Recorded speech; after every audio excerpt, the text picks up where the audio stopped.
Welcome to everybody. Glad you could join us tonight. Welcome to the monthly meeting of our nonprofit plant-based nutrition organization of Wisconsin, or PBNOW. I'm your host, Terry Lynch. The mission of our nonprofit group is to educate, inspire, and support each other on an evidence-backed, whole plant food-based nutritional path for a healthier, happier life. Our group is open to everyone, those plant-based and those just curious about it. It's meant to be a non-judgmental place to get information, inspiration, and support. And if you'd like more information about our group, our upcoming meeting dates, speakers, and resources, or just to check out videos of our past meetings, just Google us at PBNOW. As we do each time, can I see a show of hands, either by raising your hand or using the thumbs up reaction icon on the bottom of your Zoom screen to show how many of you are currently following a predominantly plant-based lifestyle? I see those thumbs popping up and some hands up there as well. It looks like maybe a third of the group right now. There's Chuck. I see that thumbs up. That's great, and thank you. As we mentioned at the beginning of each meeting, the evidence of the benefits of plant-based nutrition and improving health and quality of life for people of all ages, as published in non-biased medical research, is quite striking.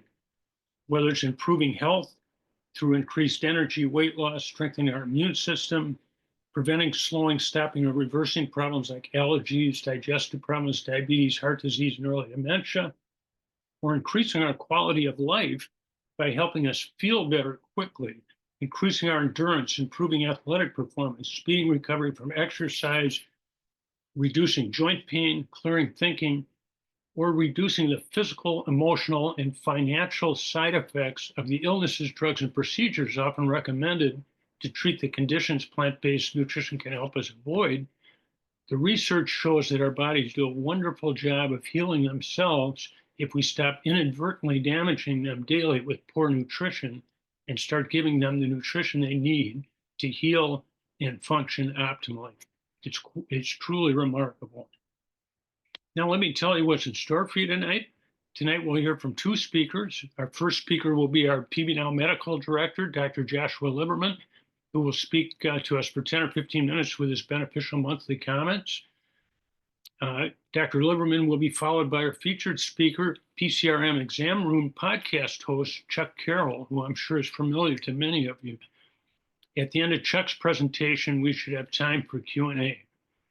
And by the way, don't hesitate to pop your questions in the chat box during the presentations, and we'll try to answer as many of them as time permits at the end of the presentations. Tonight's program should end about 7:30. As a reminder, we have meetings every month, usually on the second Thursday of the month at 6 p.m. Central Time on Zoom, with a 20% chance of possibly going back to the library. And next month, we'll be hearing from Ann and Jane Esselstyn, and I think you'll really enjoy that. In the future, we'll be hearing from former president of the American College of Lifestyle Medicine, Dr. Kate Collins, among others.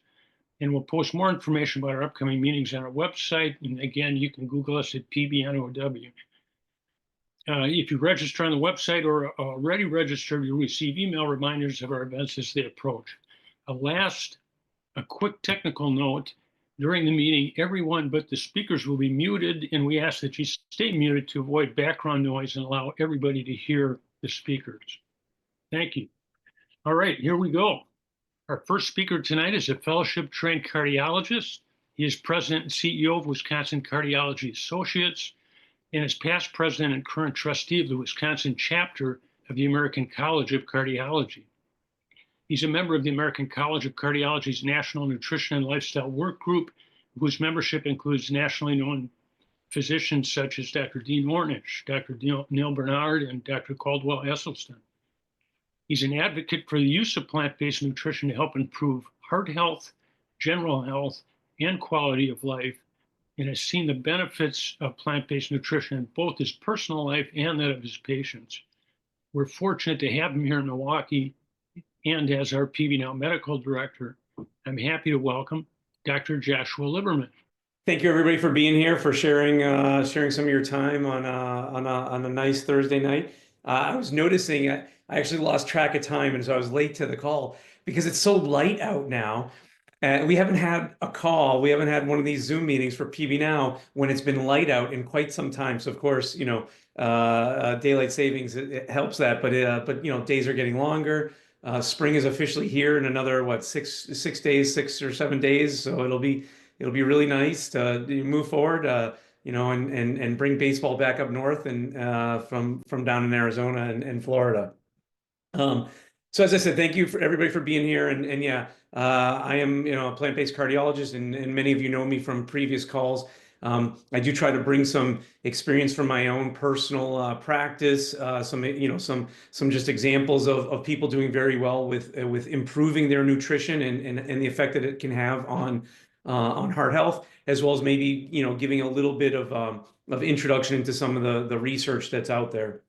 So, you know, eh, being a plant-based cardiologist, we almost on a daily basis, I'm able to see the effects of somebody making a change to a plant-based lifestyle and seeing the tremendous effects it has on their health. And so it's really not hard, frankly, to come up with examples to share with you of patients doing extremely well.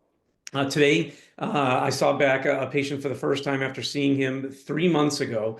This is a middle-aged guy around 50 to 55 years old, who has had extremely high cholesterol for many years. And when I say extremely high, I mean total cholesterol levels almost 400, and LDL, or bad cholesterol levels, of around 250 to 300. And bouncing around from provider to provider, and nobody really knew what to do with this. We actually, when we first met him, did some genetic testing to try to see if there was a genetic reason to have cholesterol that high. And sure enough, there actually was not a clear genetic mutation. Now, that can still mean that there's some genetics involved, but it wasn't one of the kind of the classic, single gene mutations that just, gives you high cholesterol and is passed down from generation to generation. But while we were waiting for this to come back, we did two things. We talked to him about a plant-based lifestyle, and we, of course, put him on some medicine. He actually had a calcium score about a year ago that showed that he actually had some heart disease. And so it was really important to bring those cholesterol levels down and not wait for just nutrition for plant-based lifestyles to do it. So his cholesterol in November was his bad cholesterol, I should say. His bad cholesterol in November was 248 alone. He did two things in the meantime. He started cholesterol medicine at a moderate dose. Actually, it was kind of a low dose. And he didn't quite make it to a purely plant-based diet. But what he did do was quit eating eggs. And evidently, he had been eating a lot of eggs. And I get questions all the time from patients of like, oh, I don't know. I mean, Time Magazine says that eggs aren't bad, and Time Magazine says that, that it doesn't raise your cholesterol and that they're safe to eat and all this stuff. But this guy just did two things. And you can see with the smile on my face where I'm heading with this. The dose of the cholesterol medicine we had him on should lower your numbers by about 30 to 40%. So even if we call it 40%, it's not going to reduce it by that much because it's a lower dose. We put him on only 20 milligrams of atorvastatin because he had some problems with some other medicines in the past. So we started him in a low dose. So just by math alone, we would expect that his LDL at most should go down to 150 from 250 with putting him on that dose of atorvastatin. But of course, again, he quit the eggs too. And when he walked in this morning, I was able to tell him that his LDL had gotten down to 97. So he went from 248 to 97 with a low dose of medicine and with moving towards a more plant-based diet, but specifically quitting his egg habit. And it's funny how these things, I feel like these things come in clusters where I have a bunch of patients or just a bunch of conversations with providers, and it just clusters. You may not have a conversation for 6 months, and then you have the same conversation with three different people or three different patients in the same week. And the topic of eggs has come up quite a bit actually this week for some reason from a lot of patients, either doubting that there's an effect or us proving that there's an effect. Because later this morning, I had a woman who was doing a very, very plant-based diet and had her perfect numbers for almost, for actually over a year. But since I last saw her, her diet slipped a little bit. And I was talking to her. I said, your numbers got a little bit worse. Your LDL had been in the 60s. It's now in the 80s, like mid 80s. What do you think happened? And she's like, oh, well, I actually started eating more eggs. I said, like, it's just crazy how these things work out. In one day, two different people show the tremendous effect of something that has been considered a staple of certainly American diets, and probably, actually worldwide diets for a very, very long time. So something as simple as that, two patients one day show the profound effect of how you can manipulate your cholesterol numbers. And of course, we know that there's a very, very close relationship between cholesterol numbers and cardiovascular outcomes and atherosclerosis buildup, plaque buildup in your heart. So two experiences from one day, two different patients. One started eating more eggs, her LDL went up. One stopped eating eggs completely, and his LDL changed by a whole lot more than we would have expected, and basically got down to the levels that we want him to be at for his risk levels. Um, no, we didn't hit the trifecta of actually having a research study be published this week about eggs. There's been a lot of research over the years about eggs. It's fairly mixed. It depends somewhat on how the observational study is done. It depends on who's funding the research too. So you have to be a little bit careful. I would say most of the large meta-analyses do suggest that there's for each egg increase you eat each day, there is an increase in risk. But it's hard to assess these things. Similarly, something that actually was pretty popular this week, I mean, was a research study that got published in a journal called JAMA Internal Medicine, and this was just published last week. And boy, it made a lot of headlines. I think certainly among the kind of the plant-based provider world, there was a bunch of emails and blogs going around and whatnot. But this study looked at the comparison of butter versus plant-based oils and the relationship between plant-based oils and butter and mortality.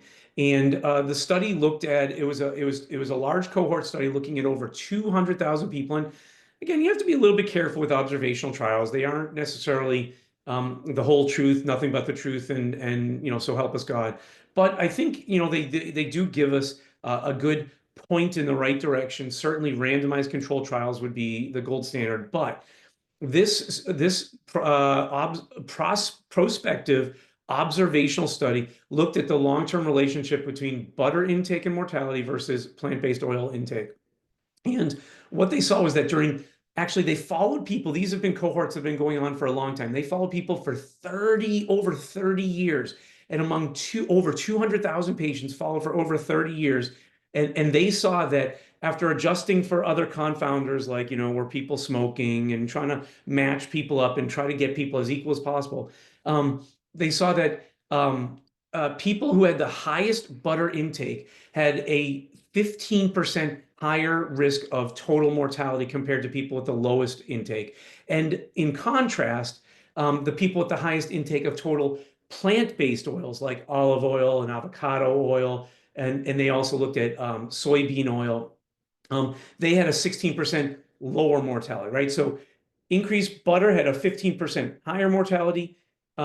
Increased plant-based oil had a 16% lower mortality. So dramatic change of outcome, a 30% swing in risk of mortality by changing the oil from highest butter users to highest plant-based oil users. And this was statistically significant, certainly between canola oil, soybean oil, and olive oil. And so obviously this ruffles a lot of feathers out there. There's a lot of talk about all sorts of different kinds of oils. But I think it's, again, just highlighting that as we move away from the typical kind of standard American diet, the typical kind of animal-based diets in this country, and as we move towards more plant-based diets, we can see profound benefits in whether it's cholesterol numbers and outcomes, obviously they're very important, like, am I going to die early or not? So with that being said, I think it'd be great to listen to the main speaker and learn from Chuck. So I hand it back to you, Terry. Thanks for inviting me and hosting me.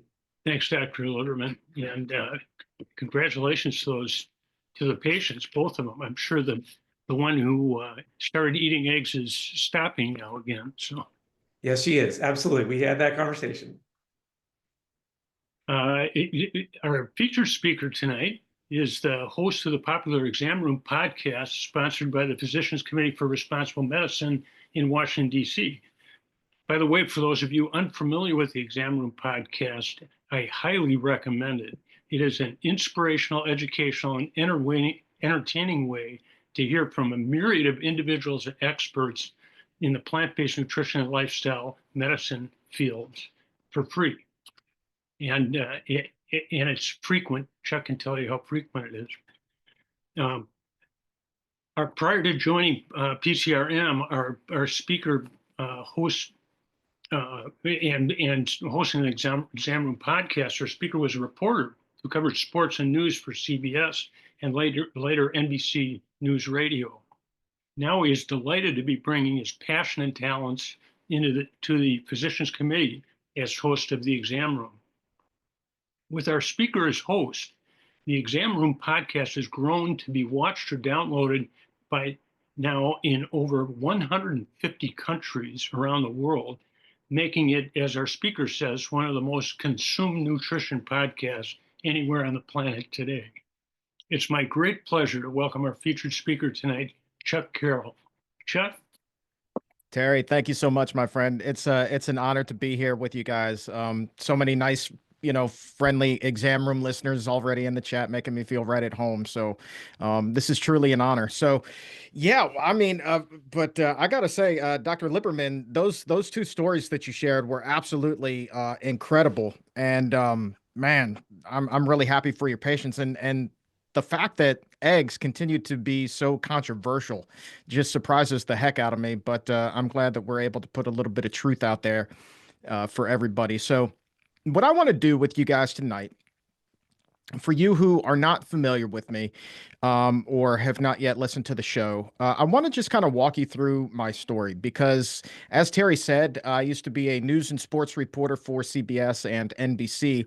And as part of my duties, I actually was covering the NFL and got in the locker room, got credentialed, doing some radio shows with the players. And it was actually the players here in the Washington, D.C. area with the team now known as the Commanders, who gave me the nickname the weight loss champion. It was a player by the name of Adam Carricker, if anybody's familiar with him. And when somebody is that massive, 6'6", 350 pounds, all muscle, and they call you something and you're 5'5", you just kind of go with it. And so the name stuck, and that's where that came from. But I'm going to take you guys inside my story now, if you don't mind, and just kind of walk you through how I became known as the weight loss champion. So yeah, as Terry said, the show's now been heard in more than 150 countries. It's got more than 100 million streams and downloads between YouTube and the podcast and all the platforms. And it's just exceeded any and all expectation that we ever had for this. But what that really does say is that there's such a tremendous appetite for the type of information that we're able to deliver. Because every day it seems you open up a new study or you look at the new trends, and in terms of our health overall, we continue to head in a not so good direction. So we're hoping to kind of steer the ship back toward healthier waters, and that's why it tickles me so much to have the downloads and the reaches that we actually do. So this young gentleman that you see on the screen right there, that was me. Version 1.0. At my heaviest, I weighed 420 pounds, 5'5", as I said. My waist, 66 inches, and my shirt size was a 6XL. The guy talking to you today, a little bit different. Only 140 pounds, 5'5", so definitely got smaller, just never got taller. Still waiting on that growth spurt. My waist all the way down to a 32, and what really blows my mind is that my shirt size is a small, which if you would have told me back in the day I would have ever been able to fit into one of those, I would have laughed in your face. So the question is, how does anybody who is 5'5", get all the way up to 420 pounds? And I can sum that up for you in two words, two very powerful words in my dictionary: food addiction. I am here to tell you today that food is as addictive as alcohol, any drug on the market, and in some cases, even more so. Food very much was my drug of choice. So as we talk tonight, keep this in mind that food, ultra processed food, fast food, junk food, all of that needs to be viewed through the lens of very much tobacco, alcohol, narcotics, food addiction. And to prove my point, I want to show you two brains. I assure you, this is not my brain. These are two different individuals, however, that were participating in an NIH study. Now, what you're seeing here is the actual pleasure centers in the brain react to something. The only difference between these two brains is one person is using cocaine, the other person is overweight and eating a sugary pastry, probably a donut. But you see how the exact same pleasure centers in the brain react. And so this is why losing weight and, more importantly, keeping it off can be such a slippery slope. We know that if we go to AA, if we've struggled with alcohol, we don't toast a year of sobriety by having a beer or a glass of wine. That would be crazy. We know that if we've quit smoking and think that we can have just one cigarette, the next day we're going to be back in line at 7-Eleven buying another pack. But when it comes to our diets, quote unquote, we often set ourselves up to fail from the word go because we reward ourselves after the first 5, 10, 15 pounds, whatever the case may be. I'm going to lose that weight and then I'm going to eat an entire pizza. Well, how many times have you gone on a diet? You've had that cheat day and then all the hard work that you put in just falls away and you suddenly regain the weight because just like that toast of alcohol when you're trying to stay sober, just like thinking you can have one cigarette, you went back to the drive-thru the next day. That happened to me time and time and time again, and I could not figure out for the life of me why until I saw those scans. And suddenly it all made sense. So you can probably figure out how I feel about cheat days now. And that, my friends, is food addiction. But you don't have to take my word for it. There are people far smarter than I am who study this for a living, including a wonderful researcher by the name of Dr. Ashley Gerhardt. And this is a study from about 10 years ago that still holds true today. And what they concluded when it comes to these highly processed foods that are so predominant in the standard American diet, they concluded that these foods may share characteristics with drugs of abuse, such as high dose, as in you want to eat more and more and more over time, and a rapid rate of absorption. Now, what do they mean by that? Well, think about if you ever had a bad day and you reached for that pint of Haagen-Dazs ice cream to make your world a better place. Well, how quickly did you feel better after you took that first spoonful? It's doggone near instantaneous. So that is why your body reacts to these things exactly the same way as they do with drugs. Rapid rate of absorption over time. You need more and more and more to get that same high. So a very smart friend of mine by the name of Dr. Mickey Witt, who is a professor down at the University of Miami, she and I put our heads together and we really wanted to take that Yale food addiction scale and just take it up to that next level and hyper focus on creating a tangible number that we could put our finger on to say exactly how addictive a food could be. Now, this is on a scale of 0 to 75. And while to get that number, that rating there that she calls the So Simple scale, there's like 40 plus variables that go in here, but I really just want to focus in on the three biggies that you're already familiar with, no doubt: sugar, fat, and salt. Those are the holy trinity of food addiction and three of the most toxic and addictive substances on the face of the earth. So let's look at some of the more common foods that are in the standard American diet. Everybody loves pizza. I don't know anybody that doesn't enjoy a good slice of pizza. So you look at one slice of pepperoni pizza from Pizza Hut, not a lot of sugar in there, but you do get a healthy dose of fat in each slice and a healthy dose of sodium. So on a scale of 0 to 75, that comes in at a 52. But my friends, I don't need to tell you that we live in America. And in America, we don't like to eat just a regular piece of pizza. No, when you place that order, they're like, do you want more cheese? Do you want pepperoni? Would you like a pepperoni lover's pizza? And of course we do. So what happens when you add more cheese and more pepperoni? Well, you get more fat, you get more salt. And shockingly, the number on the addictive scale goes up. In this case, a 62 for that pepperoni lover's slice of pizza. And you see the same kind of effect with the McDonald's cheeseburger, right? Look at that.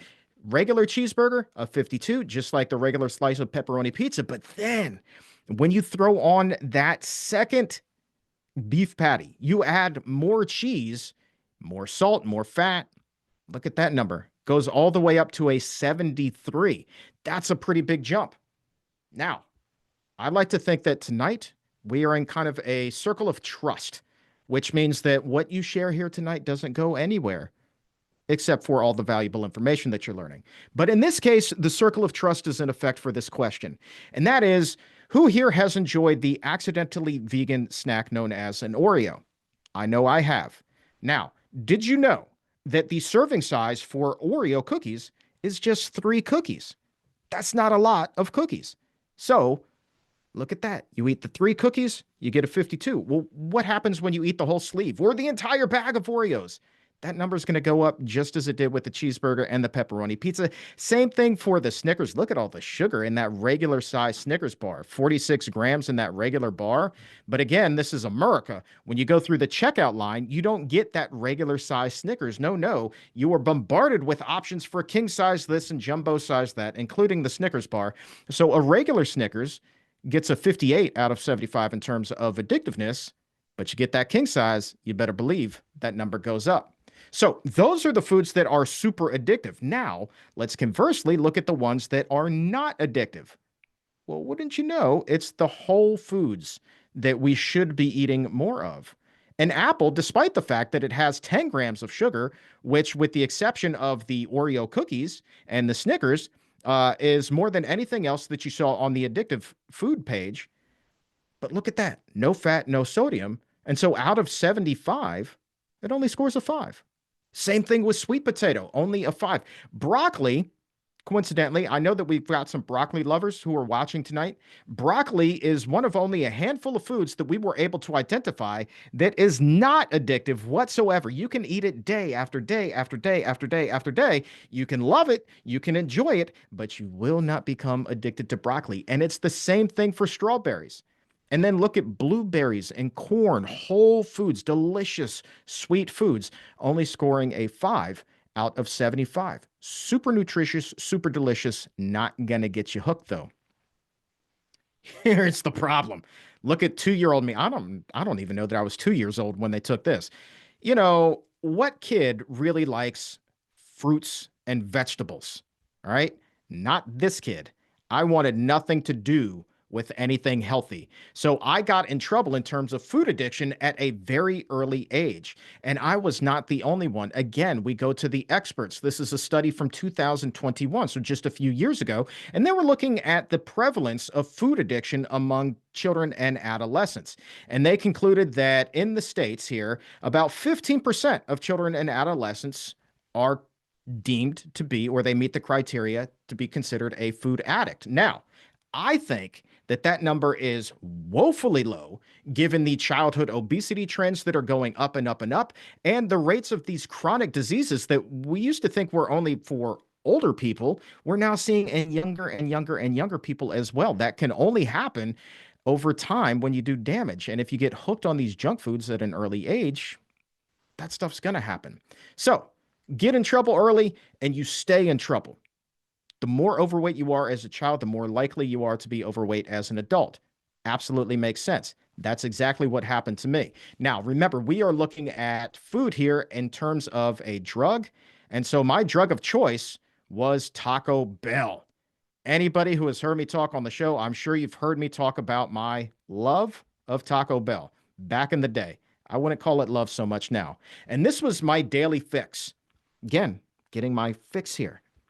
Every day, I had to go to Taco Bell without fail. There could be some variety in my other menu throughout the day, but there was just something about Taco Bell that even though at the time I was working at a Mexican restaurant, had access to authentic Mexican food, absolutely free as much as I wanted, I still had to go to Taco Bell every night after my shift.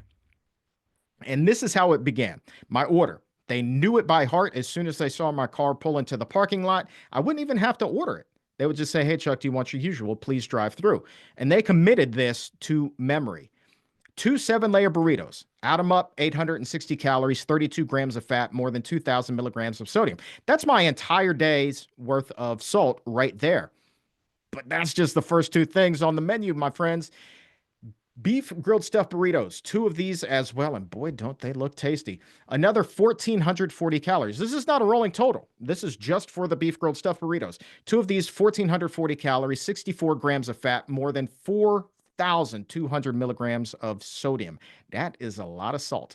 After that, nachos Bel Grande, because you can't go to Taco Bell without getting nachos. That would be a crime against humanity. Another 760 calories, close to 40 grams of fat, 1,300 milligrams of sodium, and then a chicken quesadilla. Absolutely. Give me the cheese. Give me the chicken. 510 calories. Give me 27 grams of fat along with it and 1,200 milligrams of sodium. And then this was my absolute favorite item on the menu, bar none. Nothing ever came close to the cheesy potato burrito. And to this day, I think that the person who thought this up in their kitchen is an absolute evil genius. It was fried potatoes, essentially French fries or fried potato wedges with grade F chili and then nacho cheese. And then they rolled it up in a tortilla and they called it the cheesy potato burrito. And I limited myself to one because I just couldn't handle the flavor explosion every time I bit into it. It was just like my head would explode. 490 calories for one of them, 22 grams of fat, and 1,300 milligrams of sodium. But here's the good news. Here's the good news. Because I was such a loyal customer, single-handedly keeping this Taco Bell in business, they would often give me a free caramel empanada just to say thank you. Way to express your gratitude. I didn't even have a sweet tooth, but these weren't half bad. Another 310 calories. I had already had so many. What did another 300 matter? 15 grams of fat, 310 milligrams of sodium. So when you add it all up, the 7-layer burritos, the beef grilled stuffed burritos, the nachos Bel Grande, the chicken quesadilla, the caramel empanada, thank you, Taco Bell, and of course the cheesy potato burrito, hold on to your socks. 4,370 calories in one meal, along with close to 200 grams of fat and a heart-stopping, I know Dr. Lipperman is going to flip over this, 10,420 milligrams of sodium. One meal every single day. But you run that through the So Simple scale, man, that thing just, the computer exploded. It couldn't even comprehend. But here's the thing. Taco Bell was just one meal. I never really ate breakfast though. So my feeding frenzy began at lunch, and I ate what I thought often was a healthy lunch, and that was Boston Market. I would go there, I would get half of an entire roasted chicken and then 3 large sides. This was a family meal, but you know, I'm digging it. I'm thinking it's a healthy thing. So it'd be like macaroni and cheese. I would get the mashed potatoes and gravy, and I would get creamed spinach. And it was spinach. It had to be healthy, right? And then a diet lemonade to wash it all down just to make sure it was extra healthy. So that was my lunch. A few hours later, I would head home from work. I would get off the air and I would be heading home from work and I would stop off at 7-Eleven and I would get taquitos. 6 of these things. They're right by the hot dogs in the checkout line there. And I would get 6 buffalo chicken taquitos and then 2 big bottles of Gatorade. And I would polish that down while I was driving home. And that was my snack. And then being the good family man that I was, I would get home and I would call my papa, but not my real papa. I would call Papa John's. It was pizza time, my friend. And we would get these coupons that would like clearly intended if you're having a staff meeting or throwing a party, buy 4 pizzas, get the 5th for free. Well, I didn't need either one of those things to know that this was the deal for me. So I would order up those 5 pizzas. I would eat 1.5 or 2 of them. And then a number of hours later, go to Taco Bell. So at the end of the day, I'm consuming about 10,000 calories and getting no exercise whatsoever. And the net result was an elephant sitting on my chest. Never has there been a good analogy, an analogy quite as good as this, because at the young age of 23, 22, 23, I started to not be able to walk more than 10, 15 steps without that elephant creeping onto my chest. And I would have to stop, catch my breath, and I would be just drenched in sweat. The color would be draining from my face. Catch my breath, walk a little bit further, and repeat the process, and on and on and on it went. And this scared the ever loving bejeebers out of me because heart disease ran in my family. My grandfather on my father's side, I never got the opportunity to meet him. He died of a heart attack before I was even born, had survived a number of them before one finally claimed his life shortly before I was born. On my mom's side, my grandfather there, he also had had a number of heart attacks, wound up needing quadruple bypass surgery. And now my own father was also experiencing heart issues. And I'm starting to freak out because I'm on the heart attack superhighway, my friends, 100%. Now, at the time, I was beginning my career in radio, and one of the first radio stations I worked for was, so appropriate, WBIG in Washington, D.C. I can't make this up. Big 100.3, and I was Big Chuck. I was leaning into this larger than life persona. So that to me kind of justified keeping all of this weight on. But I still wanted to live to see 30, kind of thinking that wasn't in the cards. And one day, all my prayers were answered. I'm sitting in the studio, the door opens, it's a salesperson, and they walk in. It was the answer to my prayers. So, what did I do to lose weight? Well, I did what anybody would do. I went on the cookie diet, my friends. That's right, the cookie diet. And let me tell you about Dr. Siegel's cookie diet. The cookies taste as good as they look there. And you don't need to look very hard to imagine what they look like and what they tasted like. I'm telling you, if you're lucky, you got a little bit of a cinnamon taste in there, or maybe a raisin on a really good day. Otherwise, they tasted like you know what. But you're supposed to eat one of these cookies for breakfast, drink a lot of water. That's supposed to fill you up until lunch. And at lunch, you eat another one of these delicious cookies, drink even more water, and that's supposed to carry you over until dinner, when you eat what they called a sensible dinner, but they never gave you any direction beyond that. Just make sure that there's a vegetable on your plate. Well, what did that mean? Did cream spinach count? What is sensible? Nobody ever told me because nobody knew. But that's what I did. And here's what I was not counting on. Detox. Detoxing off of fast food. And I wasn't losing my stuff over Boston Market or the taquitos or even Papa John's pizza.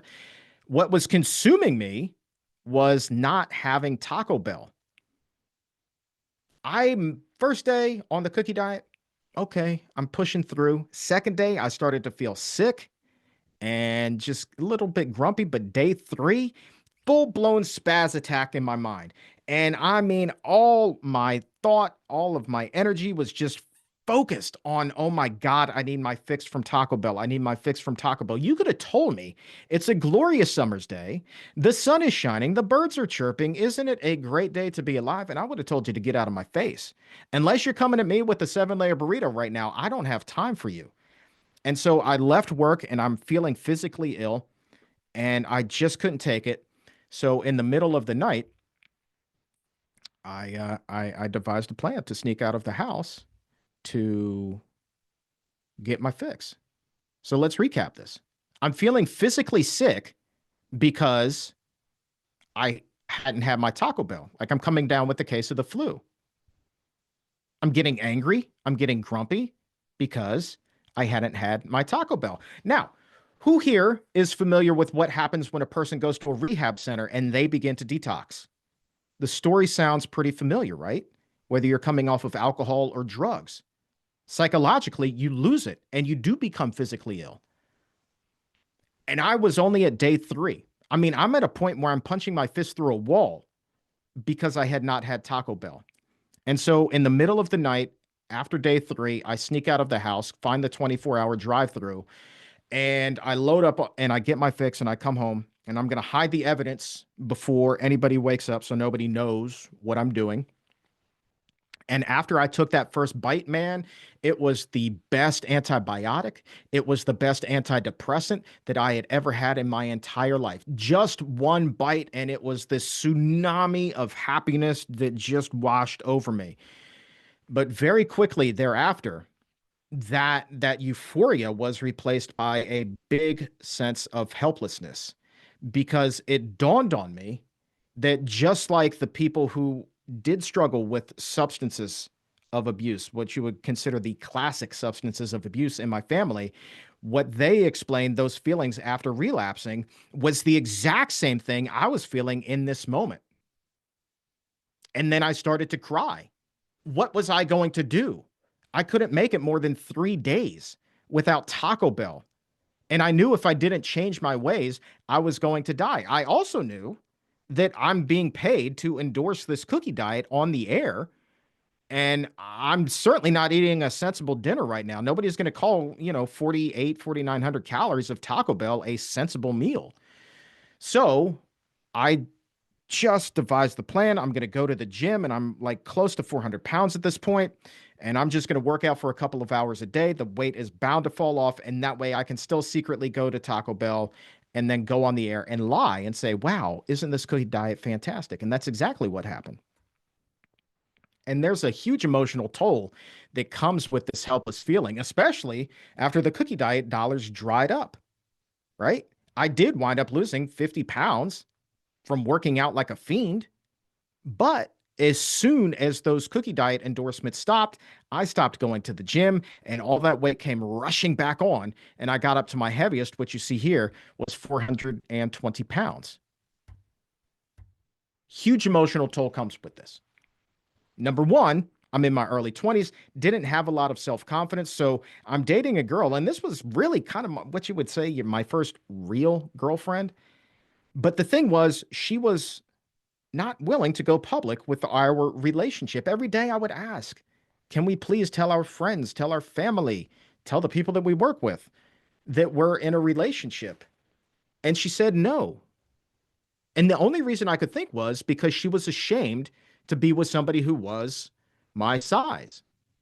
But I put up with it, even though it was like being stabbed in the heart every single day, because I thought that that was the best that I could do. I thought that was the most that I deserved.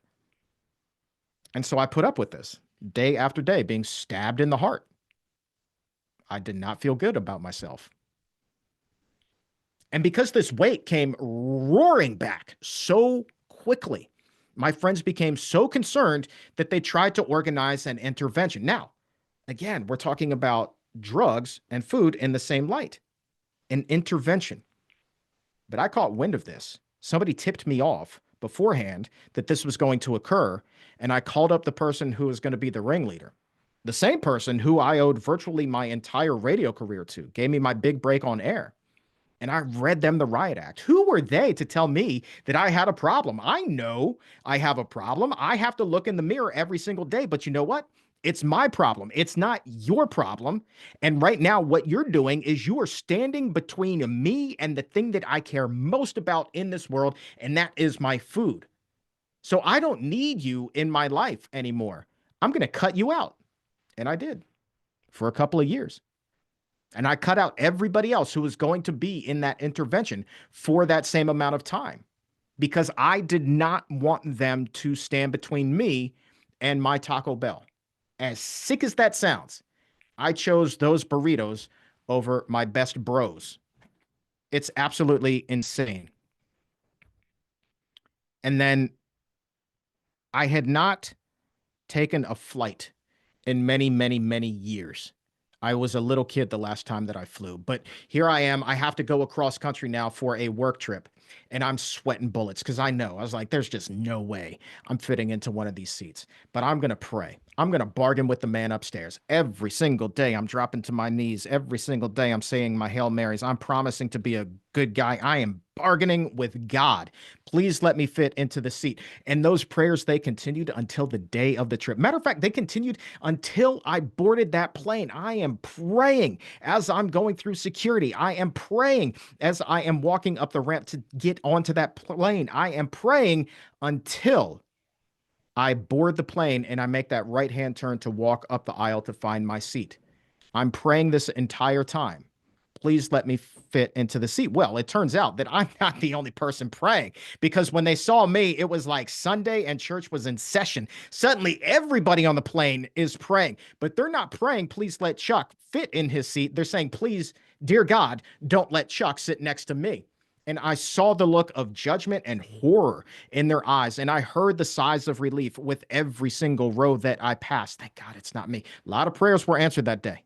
A lot of prayers were answered that day. A lot of thank you, Jesus, was happening. And that didn't exactly make me feel good either. But when I finally got to the back of the plane where I had intentionally booked my seat to be out of everybody's way, when I finally got to that seat, it was the moment of truth. And I did. I prayed one more time. I said, "Dear God, please let me fit into this seat." And I sit down and I grab the seat belt one end, I grab it on the other, and yeah, I'm trying to get this thing to fit and it's not coming close. So then I lift up my big belly and I'm trying to slide it underneath it. And it's just, I mean, not even this close. It's nowhere near this close. So then I have to get up, walk all the way to the front of the plane, see everybody look at me again, ask for a seatbelt extender, sit back down, use it so we can finally take off. Everybody asks, what is the breaking point? And honestly, there's not one thing. It's the culmination of things. It's the heart, feeling like it's just going to give out at any moment. It's the fact that your heart is being broken physically and emotionally by this girlfriend who refuses to even acknowledge that you're in a relationship. It's the intervention, the shame that you feel that your friends have become so concerned by your size that they want to sit you down and express their concern to you. How humiliating is that? It's humiliating, as was the flight of shame. So when you do all of that, that is when you reach the breaking point. Enough is enough, and I could not take it anymore. I wanted to live to see 30, but mind you, nobody told me what it meant to eat healthy. Make sure there's a vegetable on your plate, they said. That was all I knew. So what you see in this picture is me going for a sleep test before undergoing weight loss surgery. Because I was so large, I had to undergo a sleep test so they could make sure that I could survive the anesthesia. I could survive the operation. Now, I don't know if anybody here has ever had a sleep test, but man, when you're hooked up like a cyborg and they're telling you, oh, it's a nice, easy rest, just lay down and go to sleep, it ain't happening. I think maybe I slept for 15 minutes that night, but they told me, yeah, in no uncertain terms, that I had really bad sleep apnea. No surprise. Maybe that explained partially, in addition to my diet, why I'd been on high blood pressure medication since I was a freshman in high school. Yeah. So the thing with the weight loss surgery is it forces you to go through that detox. It's still not fun, but you have now a 3 to 6 month window where you physically cannot tolerate those types of foods that I had been eating, or else you will wind up back in the hospital. Pay a dire, dire consequence for that. You will wind up feeling sicker than you ever have in your entire life and turn shades of green you didn't even know were humanly possible. I did not want that. So you're forced to go through this detox. And yeah, I still wanted my Taco Bell, but I had no choice but to get over that physical addiction at that point. And I remember, even though nobody told me what it meant to eat healthy, I remember distinctly that night where I had fallen off of the Taco Bell wagon and realized that I was a food addict. And I made up my mind. I'm never going back there again. I didn't know what the future held for me, but that epiphany was the first step in what would ultimately become a healthier life. Now, did I think that the weight loss surgery was going to be a cure-all? No. As a matter of fact, I fully expected that I would regain the majority of my weight, if not all of it, and then some, just as it had happened with other members of my family who had had it, just as it happened with other people who I knew who had had weight loss surgery and then regained all the weight and were in worse shape than they had ever been in their entire life. So honestly, my expectation was, yes, I will live to see 30, but I will die before I am 40, but at least I can go to my grave saying that I tried everything. So, have the surgery, off the weight comes. I start making questionable decisions with my fashion, as you can see with the shaved head here. Don't recommend it. If you want to be bald, just wait until God says it's time for you to be bald. And I keep on shrinking. And here's a fun fact. I'm standing next to a legitimate 7-foot+ athlete, a professional wrestler by the name of Paul White, aka The Big Show from WWE. And at my peak, I weighed more than he did. Think about that. That's pretty incredible. And I keep on shrinking. And all of the bad stuff that we had talked about that just got inverted. I kicked that girl to the curb. That relationship was over. I get like a whole bunch of confidence. And I'm just like, all right, well, I get a second chance at life. What do I want to do? Well, number one, I've been a huge sports fan since I was a little kid. So I take my media background, I start a sports media company, I begin covering the NFL, I get in the locker rooms. As I told you at the top, I start doing radio shows with players, and it is the coolest thing in the entire world. They give me the nickname, the weight loss champion, and it is just fantastic. I couldn't be happier with my dream job. And then, because the other girl is gone, I'm a single guy. And I finally get up the nerve to ask out somebody who I had had a crush on for many, many, many years, had never had the guts to ask her out, even though we had a lot of friends in common. But one day I was just, feeling kind of froggy. So I leapt. And wouldn't you know, she agreed to go out with me. And I'm happy to say that we will be married 10 years this October. And then, as if life wasn't sweet enough at this point, I get an even better job covering news and sports now for CBS. They liked what I was doing with my own company. They saw I was breaking stories. They were starting their own radio station in the Washington, D.C. area. They hired me to be a reporter, and I'm seeing like some incredible things, like some of the most prolific and biggest stories in the world I'm covering in the D.C. area. And what a privilege it was. Like, it was just so cool. But all the while, for all that's going right, I'm still worried that my weight is going to come back. And as a matter of fact, it did start to creep up a little bit. We're starting to see that scale move in the wrong direction again. And I'm making, these little concessions for myself. I'm saying, well, 170, that's not too bad. 180, that's not too bad. Well, even if you hit 200 again, that's so much better than you were. 220, 240. I had given myself permission to get all the way up, and I never got up to 250 again, but that's where I thought I was going to wind up. I'm still worried that that weight is going to come back. And so I expressed my concern to my surgeon. And I'm like, look, man, this weight, it's coming back. Still, nobody's told me how to eat healthy. And he's like, okay, I got just the thing for you. He doesn't pull out his prescription pad. He doesn't write me a prescription for Wegovy or Ozempic or anything like that. Instead, he looks me right in the eye and he says, you need to eat a hamburger. I repeat, notice the words here. You need to eat a hamburger. Need, underscore. Need to, not could, not if you want to. It was you need to eat a hamburger. He said you had lost enough weight. Now, this was the same individual who, when I went in for my initial consultation, also told me that if I regain the weight, don't worry, we can staple your stomach for a second time. Well, how much fun did that sound? I never ate the hamburger, my friends. I just said no that day. I stood up. I just said no.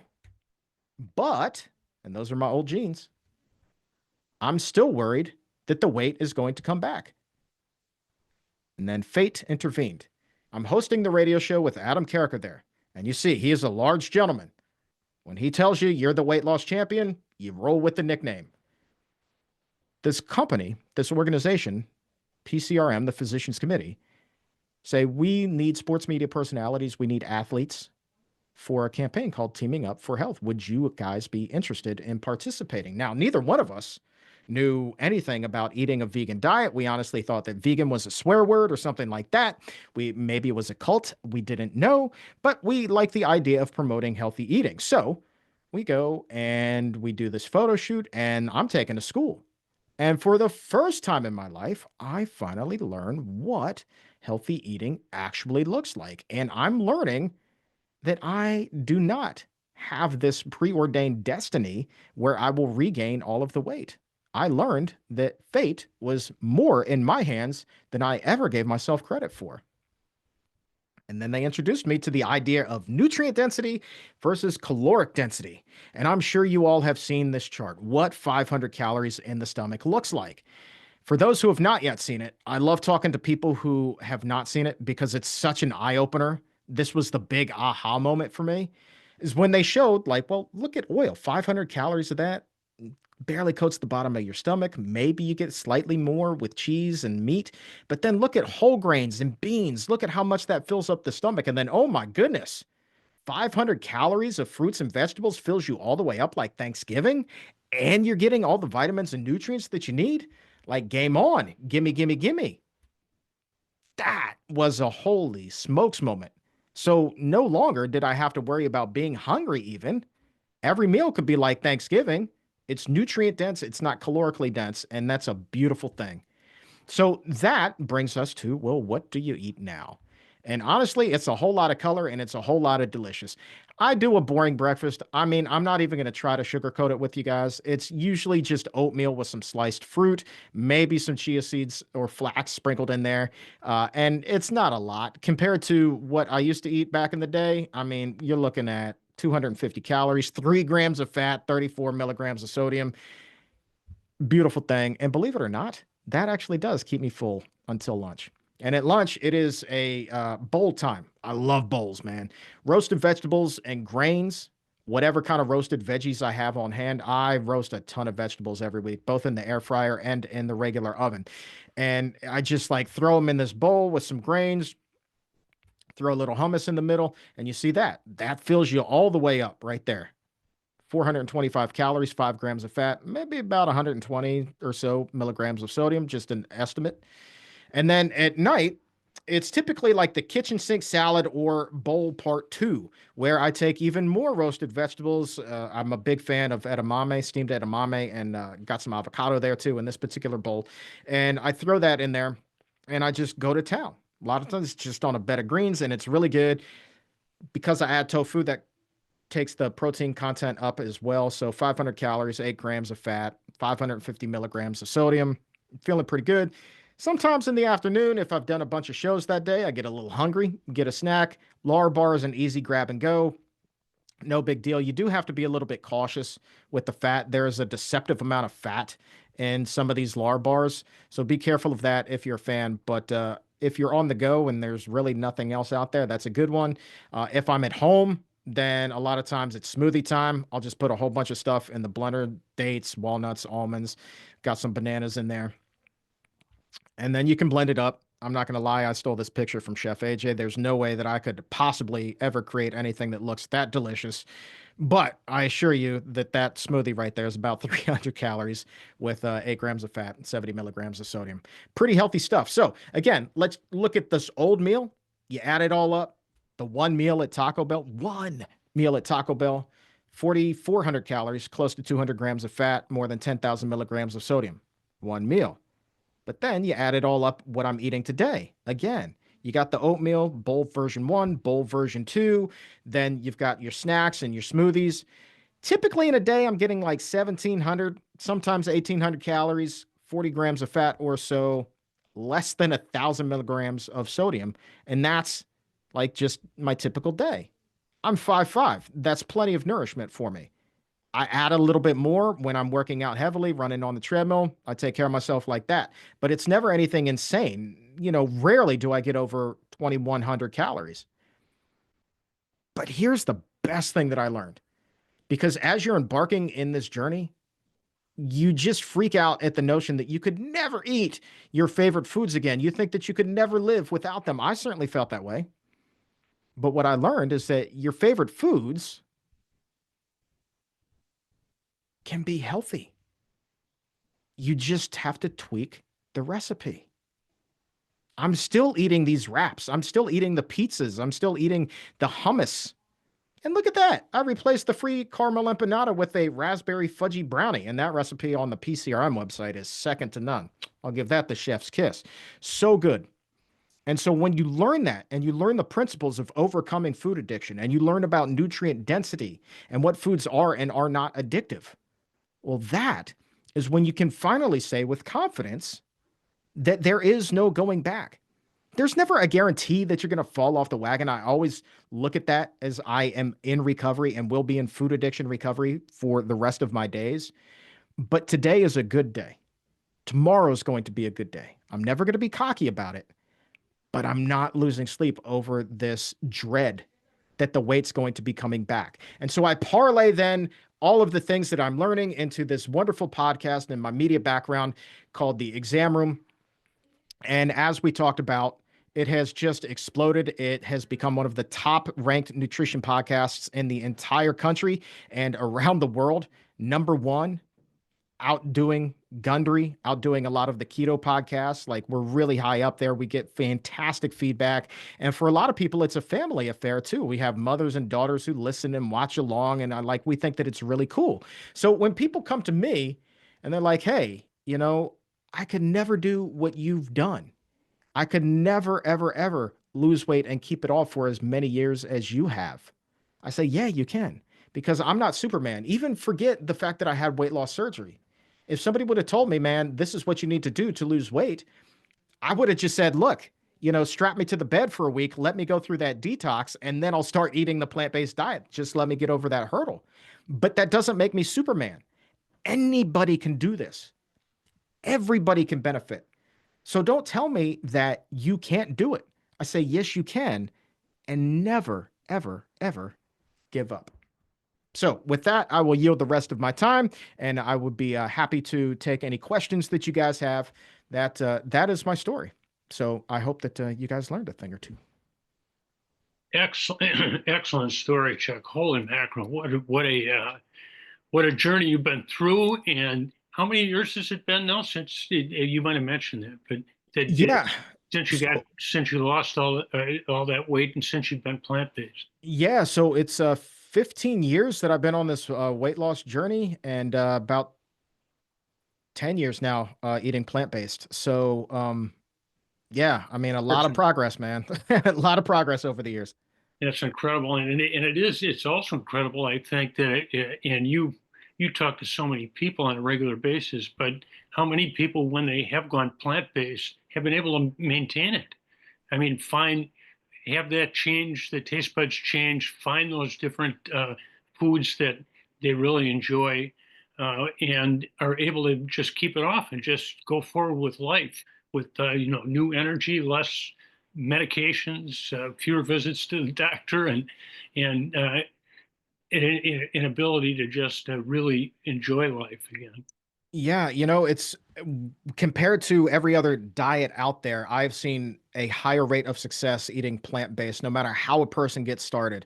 Once they finally adopt that plant-based diet, especially once they gravitate toward the whole food plant-based end of things, then that's when they really see their success take off. And if they can get past that hurdle of that, about 3 weeks to, sometimes in my case, it's pretty severe. So like 3 months it took for the taste buds to really change. Once you get past that hurdle, you don't want to go back. And a lot of the foods that you had been enjoying previously, they're not going to taste the same to you. And that's really kind of what I define as the make or break point. If you can get past that, you're good to go. I choose never to entertain the idea of eating that stuff any longer, the unhealthy food. So, operating in a very black and white with no shades of gray there has seemed to really benefit me. And I think that for the people who have had long-term success, it's the exact same thing. And there's more research now about the fact that when you make a change, if there's a reward that you realize from that, that you're much more likely to make the change and sustain it. Yeah. And I think anybody who's made that change, especially if they go in all the way at once, where you really notice it quickly, you feel so much better that Yeah. you just don't want to go back. You say, hey, this is, I feel like I'm 10 or 20 years younger now. Absolutely. Absolutely. So I know that you wanted to begin by asking a question of Dr. Lieberman. Yeah, so Dr. Lipperman, being in my early 20s and when I was having those chest pains, I never actually went to a cardiologist, even though I was being treated for high blood pressure. They have my own beta blockers and things like that. I never actually went to a cardiologist, and for whatever reason, have never asked a cardiologist this question. Do you think that the chest pains I were experiencing were the precursor to potentially a heart attack? And how long would you surmise that I could have continued to go down that unhealthy road before I really would have been up, up the creek in a bad way? Yeah, so it's a perfect question to ask. It's hard to say, to be honest, but what I would say is probably what you were experiencing was spasm. Sorry, it's hard to show on Zoom, but a spasm or a cramping down of the blood vessels because of how much fat was in your bloodstream, frankly, and how much inflammation was going on. We know that it severely affects the endothelium, right? The lining of the blood vessels, and makes them first of all, they lose their elasticity and their ability to relax, and it makes them overreactive where they clamp down. And so I wouldn't be surprised if what you were experiencing was what we would call coronary vasospasm. Um, Even though you were eating horribly, and you obviously described, I mean, you're taking in, hundreds of grams of fat and thousands, I mean 10,000 milligrams of sodium a day. um you still, it would have been unlikely that you had already severe atherosclerosis or plaque at such a young age, where you're actually likely to have a heart attack, pretty soon. No, With good to that know. being said, with that being said, spasm of the coronary arteries, a clamping down of the arteries of the heart can cause a heart attack too. So I do think it was your heart letting you know that it was unhappy. Um, and the fix for that is what you ultimately did, which was clean up your blood from all that fat and sodium and all the toxins and whatnot that was in it. Yeah, man. That's interesting. All right. I knew you were going to be the guy to ask. When Terry said that you were going to be on, you're a cardiologist, I was like, I got just the question for doctor. Let's go. So that's good to know. But yeah, I think that certainly had I not changed my ways when I did, I think that idea of not reaching 30 or 40 was very realistic, given how much weight I was putting on, how rapidly, the intensity of my unhealthy diet. I mean, it's not a sustainable way of eating. No, it's not a sustainable way of living. Mm. And the amount of sodium that was going into your bloodstream, I can't even imagine what honestly your blood pressure was and how much medicine you were on. I don't know if that was being regulated, but more than even a heart attack, you were at very high risk of having a stroke or congestive heart failure, just weakening of the heart, having to fight through that molasses that was in your bloodstream. Yeah.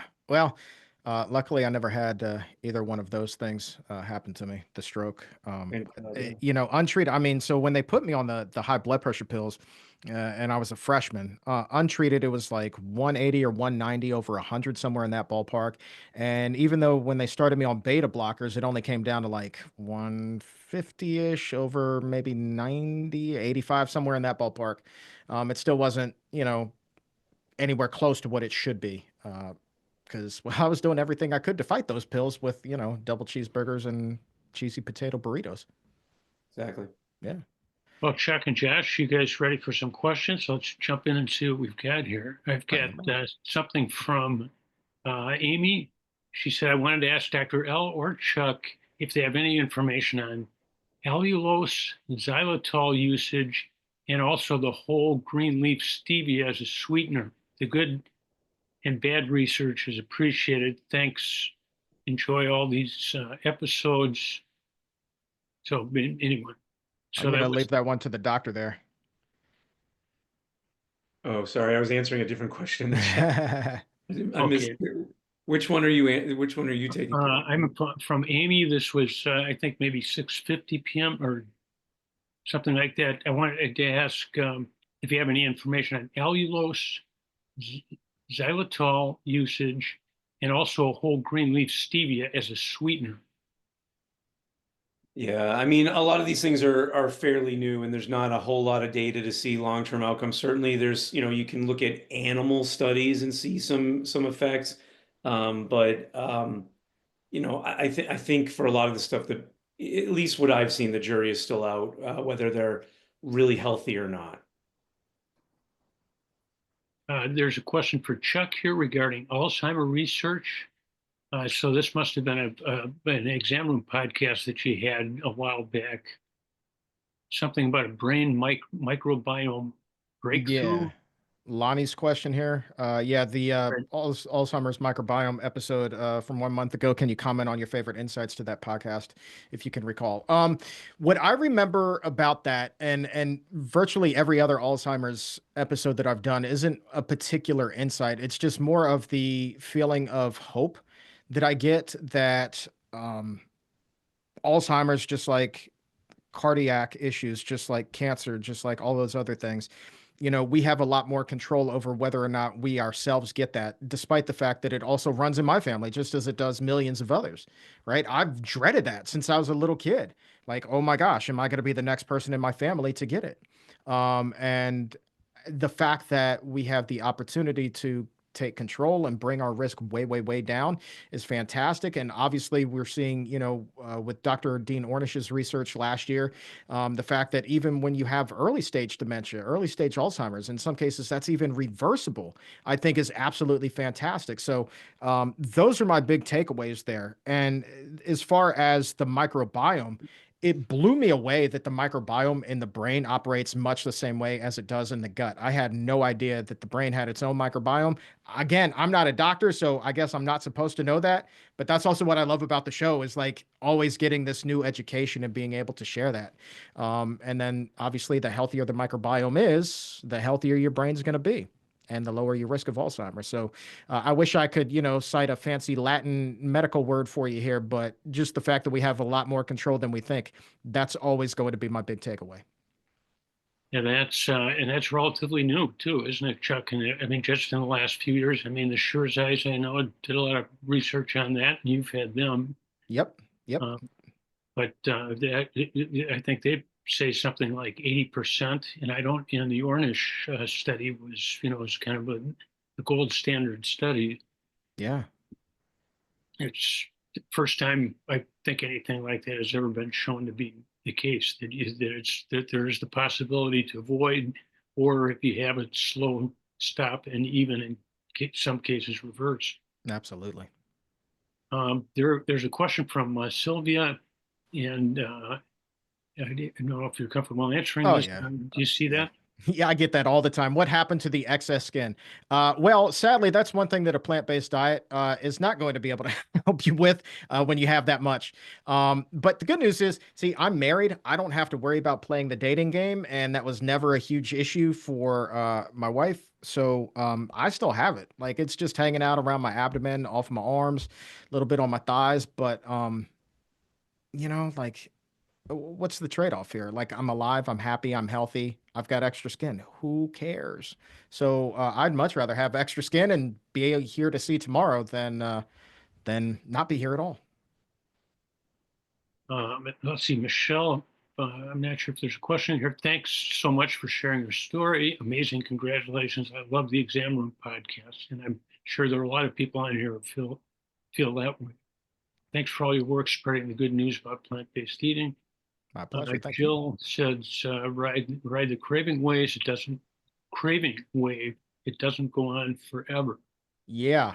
So I think what Jill is alluding to there is, what do you do when you have a severe craving? And believe it or not, I still get those from time to time. Like, I still watch a ton of football during the season, and now we're getting into March Madness, and like, it just seems like more than half of those advertisements are for junk food, including Taco Bell. And so when something pops up on the screen, I'm like, man, that sounds really good. So then I'll get this craving, and it could be intense, especially on a not so good day, for about 15 minutes or so. But I just remind myself that it's going to be much better in the long run if I don't give in to the craving. I'll feel better, as opposed to, if I do give in to it, then I'm going to feel just horrible mentally, physically, in every way imaginable. And so I also give myself permission, like, it's perfectly normal to have this craving. If you're having a really bad attack, you probably feel like you're the only person in the world that is suffering from this. I assure you, it is very, very, very common. It is perfectly normal to have these wicked cravings. And so when you remind yourself of that, and you tell yourself, like, there's nothing wrong with you, this is how the brain is supposed to react, then it somehow takes the edge off just enough to help get you over that hump. And then soon enough, it will pass. And so just accept in that moment that life isn't going to be pleasant, but you know what? soon enough, you're going to be okay again and ready to go. And that does take practice, but the more you practice it, the easier it becomes in time. So I think that that's what Jill meant when she said, ride the craving wave. It does not go on forever, certainly. Just like any other wave, it crashes. Excellent. And I have to agree too that I mean the cravings definitely went down, but and there's so many great plant-based things to eat that during a football game or basketball game, which I watch a lot of, Chuck, Yeah, man. there are plenty of plant-based things that if I feel like eating something that I can go to and I can eat them, and it's like you mentioned, the calorie density is so low, it's Yeah. not going to make a difference. Yeah, man. Um, let's see. Thanks for sharing. Uh, Sherry asks if Dr. Lieberman is taking any new patients. Yep. Um, and how can they get a hold of you? Oh, just go to our website, wicardiology.com, wisconsincardiology.com, wicardiology.com. Sarah asks or says, my biggest problem in adopting a plant-based diet is giving up dairy. I can get so much of my protein from it. Can you suggest any cookbooks or other resources to help me? Thank you. Yes, yes. My dear friend, Chef Bailey Ruskus, actually just released a cookbook called Breaking Up with Dairy.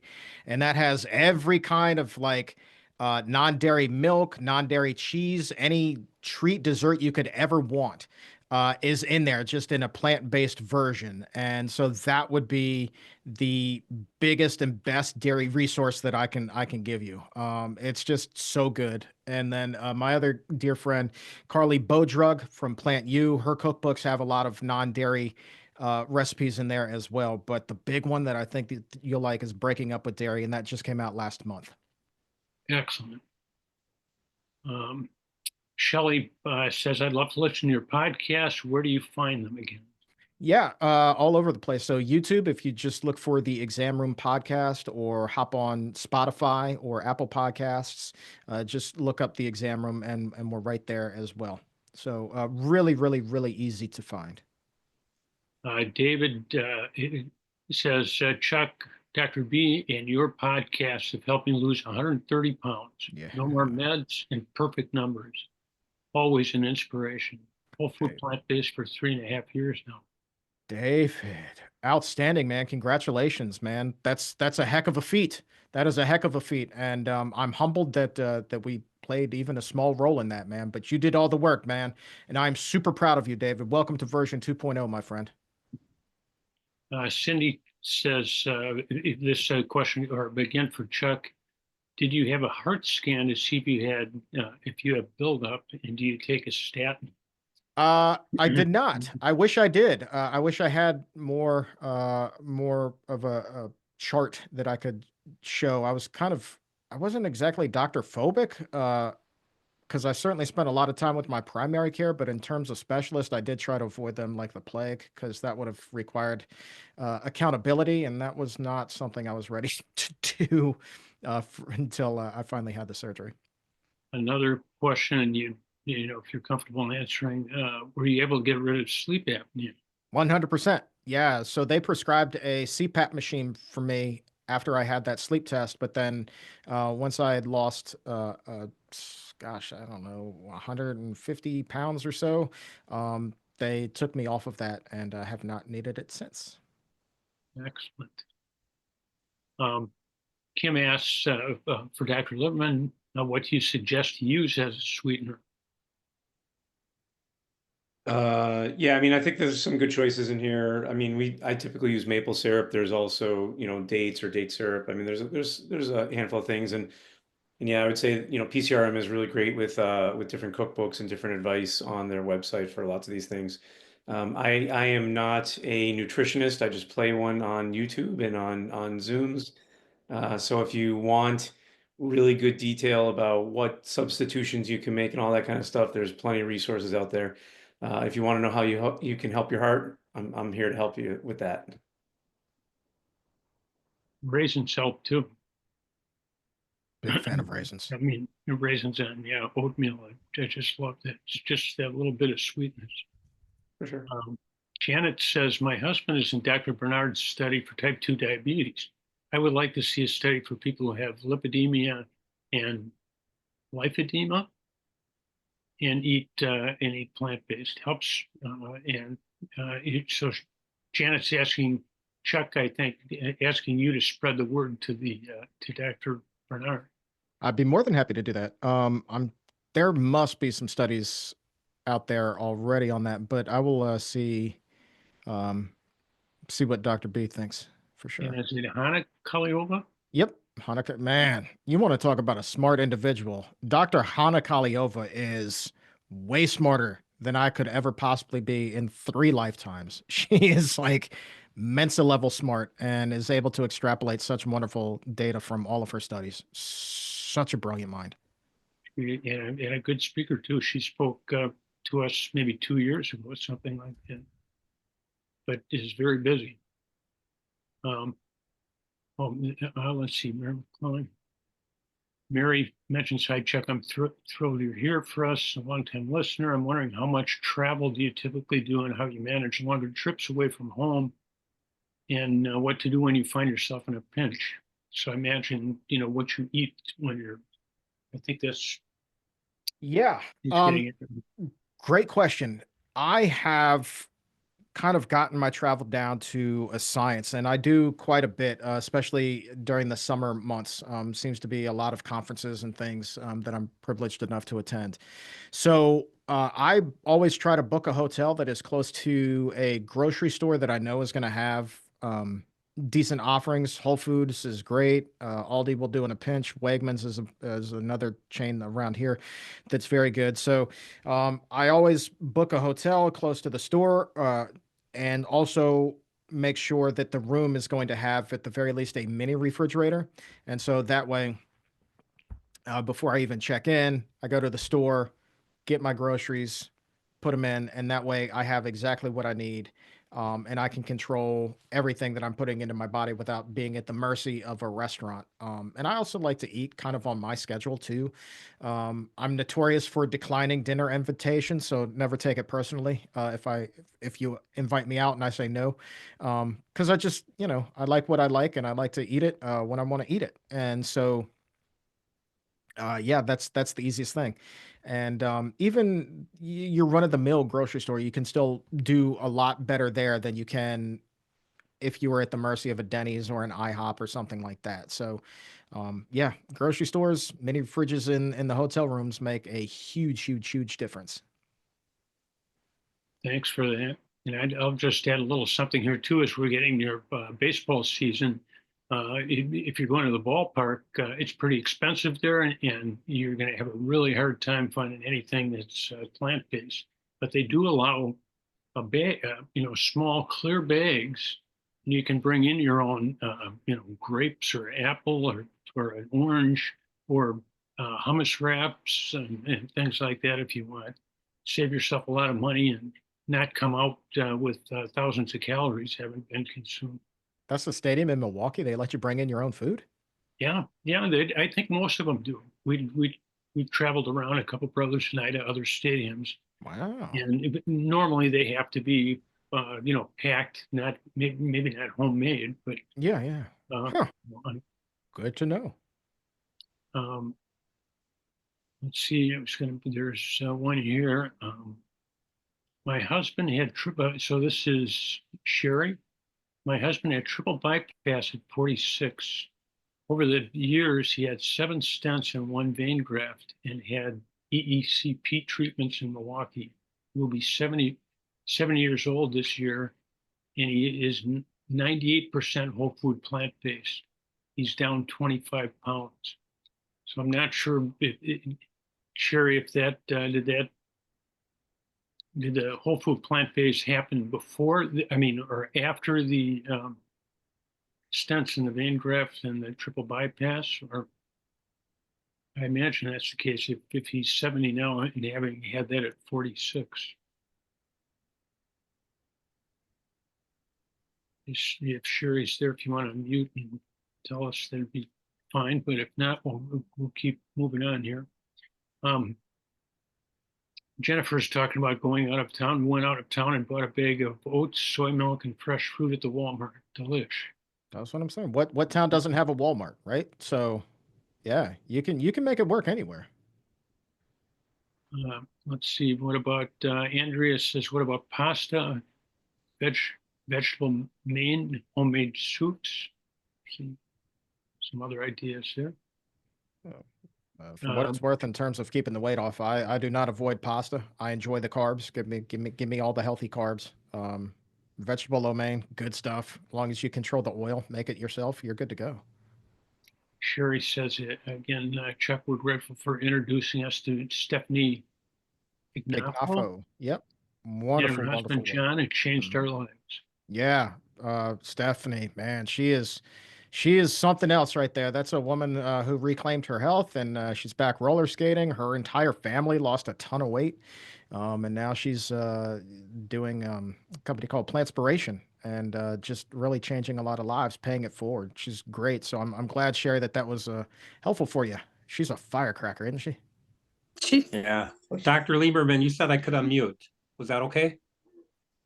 Sure. Can you hear? Oh, I'm the one that had the triple bypass at 46. And then I had the EECP treatments in Milwaukee. Most people don't even know what that is. But I'm sure the cardiologist up there would know. And we're looking forward to meeting with him, and because I want to do more to progress. But Stephanie and those guys, we've been with them for a while almost a year now. We've been They are following them such a online. huge encouragement, Yeah. as of course Chuck is as well. Oh yeah, And we take you on trips, Chuck, all the time in the car, and you even come to bed with us. ooh, I'm turning a little bit red here. This is a family program. Oh yeah, you're so inspiring, and we just yeah, love you very so much so. Someday I'd like to meet you in person. Yeah, Hey, I anytime. met Dr. Neil Barnard twice for his book signing Yeah. this summer. Very So, cool. Very cool. Yes. Let's see. I'll so be, maybe meet you sometime. what's next? Rochester, Minnesota next month. And I'd have to Oh. check beyond that. So I think Minnesota might be the closest that I'll be getting to you. But if ever you feel like coming to DC, come on in. We'll host you for a Yeah. taping. You know, one thing that I learned from Stephanie too was I've been plant-based for almost 6 years now, but when we met her a year ago, so I was plant-based for 5 years, everybody said, oh, go plant-based. If you lose weight, the pounds fall off. And it never did for me. I thought, what's wrong with me? Well, I found out once I got with Stephanie, it's the oil. Mhm. So we don't do any oil now, and I lost 37 pounds. And I've been it's been off now, and I feel unbelievable. Yeah. So I just want to say that. If you ever want to see what the EECP treatment is, you're gonna have to look it up. It's pretty interesting. I don't know. Thanks, guys. Okay, get back to your Yeah. show. Okay. Andrea asked to vegetables and beans, vegetables and beans be eaten with every meal? And this, I imagine, Andrea may be new to plant-based, so I don't know if Chuck or Josh, if you want to address that. Again, it's do vegetables, must vegetables and beans be eaten with every meal? And I can definitely say no, they don't need to be, but Yeah. if you two want to add something to that. Well, I don't want to talk to that from the medical perspective, but I will say, like, well, how many beans are out there? There are billions of different varieties of beans, and it's the same thing for vegetables. So if you don't like onions, then don't eat onions. Eat something else instead. Find the vegetables, find the beans that work for you. Find the ones that are palatable and that you enjoy. That's what makes this diet so easy to follow, is that there are a gajillion different options out there. It's kind of the fun part, if you're just getting going, is finding out these new foods that you do enjoy and then incorporating them into your diet. And so that would be my recommendation. So, don't fret over the prospect of eating a vegetable or a bean with every meal. Again, I'm not saying that you have to, but you can always find ones that you enjoy, so it's not such a chore anyway. And some of those good cookbooks that Chuck mentioned, I think Carly has some really fun ones to look at. Carly Bolger. Oh yeah. Oh yeah. Personally, I've been plant-based for, I don't know, 12 years or something like that. And there are a number of vegetables I don't like to eat. But there are plenty of them that I do. And there are many different ways to prepare them if you're not eating. I mean, you can eat them raw or you can eat them, prepared. There are just so many delicious ways to do it. And there are cookbooks and watch us next time. And Ann and Jane Esselstyn will give you some ideas in that regard too. Love those two. Tell them I said hi. I love those guys. If I could just add a comment. So, I don't think that you have to have a bean or a vegetable at every meal.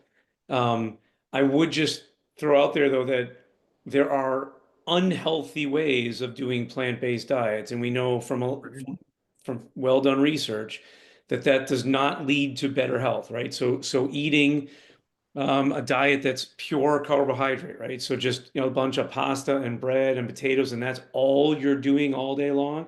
That's not going to lead to better health, right? So it is really aiming for fiber, aiming for the complex carbohydrates, aiming for beans, aiming for these kinds of things that will be beneficial. But there's no rule that you have to have something at every meal. The only rule about plant-based diets is that things have to come from plants. That's really the only rule.